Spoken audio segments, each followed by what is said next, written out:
지금 환율 정상 아닙니다. 많은 분들이 아직 체감 못하고 계시지만 지금 상황은 단순한 환율 상승이 아닙니다.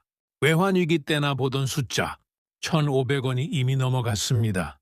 그리고 더 중요한 건 그 뒤에서 벌어지고 있는 일입니다.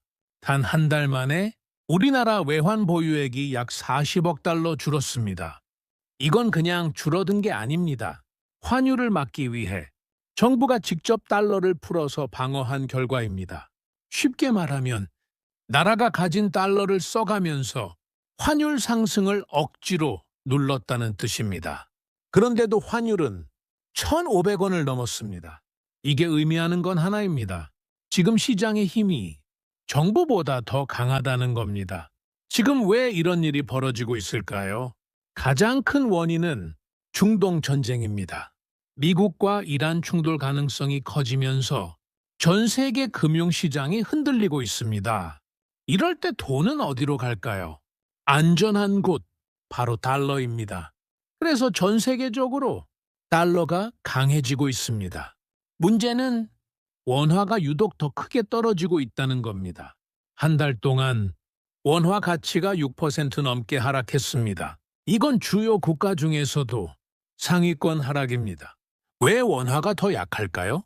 첫 번째, 한국 경제의 구조적인 문제입니다. 한국은 수출로 먹고 사는 나라입니다. 그런데 지금 반도체 경기 불확실, 중국 경기 둔화, 글로벌 수요 감소 이 세 가지가 동시에 겹쳤습니다. 수출이 흔들리면 달러가 들어오지 않습니다. 달러가 부족해지면 환율은 올라갑니다. 두 번째 이유, 에너지 문제입니다. 중동 전쟁으로 유가가 올라가고 있습니다.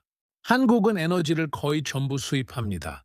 유가가 오르면 달러를 더 많이 써야 합니다. 결국 달러 수요는 늘고 환율은 더 올라갑니다. 세 번째 이유, 금리 문제입니다. 미국은 아직 금리가 높습니다. 한국은 금리를 쉽게 못 올립니다. 왜냐하면 가계부채가 너무 많기 때문입니다. 이 상태에서 금리를 올리면 부동산과 경제가 무너질 수 있습니다. 그래서 금리를 못 올립니다. 그러면 무슨 일이 벌어질까요? 돈이 미국으로 빠져나갑니다.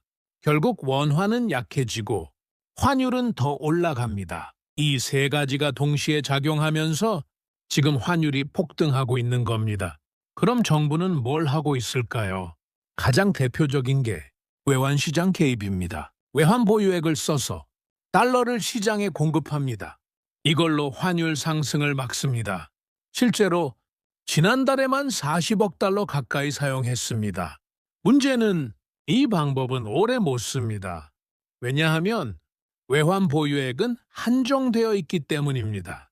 지금 약 4,200억 달러 정도 있습니다. 정부는 충분하다라고 말합니다. 맞습니다. 지금 당장은 충분합니다. 하지만 중요한 건 속도입니다. 지금처럼 계속 줄어들면 시장 불안은 더 커집니다. 외환 보유액이 줄어드는 순간 투자자들은 이렇게 생각합니다. 이 나라 괜찮은가? 그 순간 자본이 빠져나갑니다. 그럼 환율은 더 올라갑니다.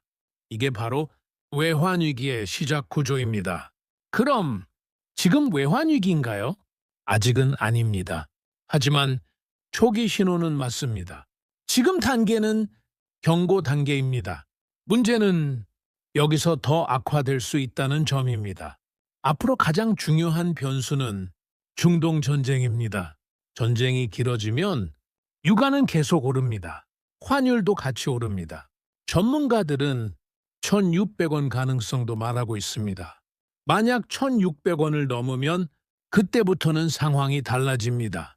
기업 부담 증가, 물가 상승, 금리 압박, 모든 게 동시에 터집니다. 특히 물가, 환율이 오르면 수입 물가가 올라갑니다. 기름값, 식료품, 전부 영향을 받습니다. 결국 국민 생활이 직접적으로 어려워집니다. 그럼 정부는 금리를 내려서 경기 살리면 되지 않냐? 그게 안 됩니다. 환율이 높은 상태에서 금리를 내리면 돈이 더 빠져나갑니다. 그래서 금리를 못 내립니다. 이걸 정책 딜레마라고 합니다. 금리도 못 내리고 환율도 못 잡고 양쪽이 다 막힌 상황입니다. 지금이 바로 그 상태에 가까워지고 있습니다. 그럼 앞으로 어떻게 될까요? 가능성은 두 가지입니다. 첫 번째, 전쟁이 진정된다. 이 경우 환율은 빠르게 안정됩니다. 두 번째, 전쟁이 장기화된다. 이 경우 환율은 더 올라갑니다. 외환 보유액은 더 줄어듭니다. 시장 불안은 커집니다. 지금 우리가 해야 할 건 이 상황을 제대로 보는 겁니다. 지금은 평범한 시기가 아닙니다. 1,500원 환율은 정상 구간이 아닙니다. 이미 위험 구간입니다. 문제는 많은 사람들이 익숙해졌다는 겁니다. 하지만 시장은 익숙함을 용서하지 않습니다. 항상 준비된 사람만 살아남습니다.